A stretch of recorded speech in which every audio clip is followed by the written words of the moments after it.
Hi, my name's Deb Hopper, occupational therapist at Life Skills for Kids.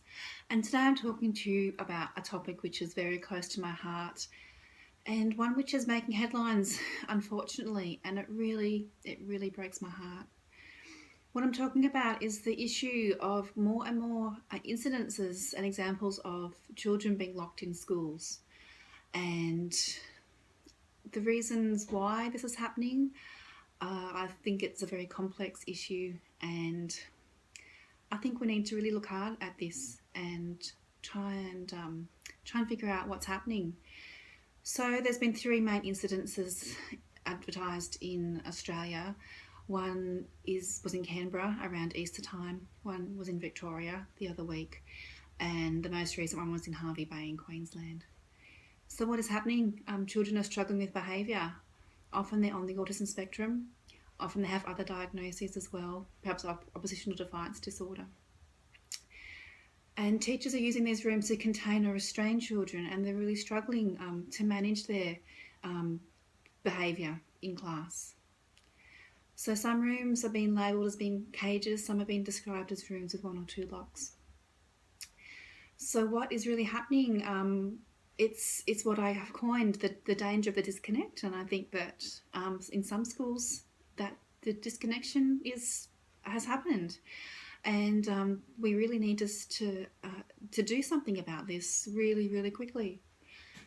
So I work with children on the spectrum all day, every day, and often the behaviour is really difficult to manage. It's not easy for parents or teachers, and I really validate that, and it's really complex. From my experience, the key to know what's happening is to truly understand what is happening and to really understand the makeup of their sensory processing reactions to different senses, which can have a massive impact on driving their behaviour. So one process that I know does work for me is to assess the underlying sensory processing reasons as to what is happening. Why are they in meltdown or shut down? Why are they lashing out? Is the room too noisy? Are they overwhelmed by visuals of of kids moving around the room? There's lots and lots of reasons. Once you have an understanding of what's happening, we need to call a team meeting with everyone who's involved, and that might include the school team, the principal, the bus driver, the art and craft teacher, the PE teacher, because children react differently in every different environment, because every environment has different sensory processing demands. We need to have parents on board too, and if everyone can understand the underlying sensory processing reasons, then we can develop strategies to be able to help that child and to develop an individual supporting plan for them. And I'd also just like to comment on some of these places are being called a sensory or a safe place. There's lots of different names for them: timeout, seclusion.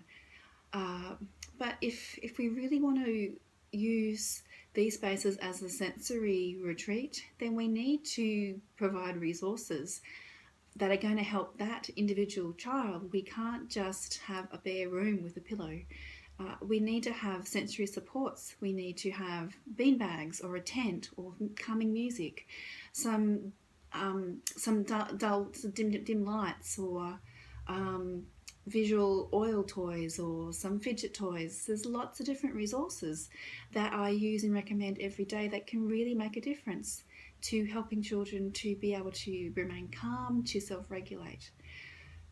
So I teach these processes, and I teach these strategies around the state and around the country, and I would really like to support your school or your children if they are struggling with this.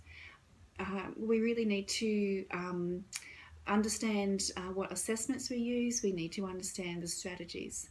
I also present on behalf of Diana Henry, who's one of the experts in sensory processing in the world. I present her sensory processing measures assessment workshop, and also her new quick tips strategies workshop.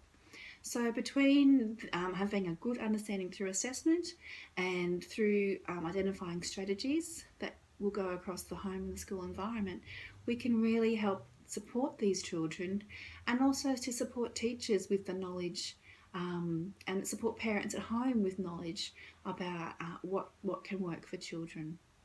So send me an email, Debbie at lifeskills4kids.com.au, and I'd love to help you to support your children.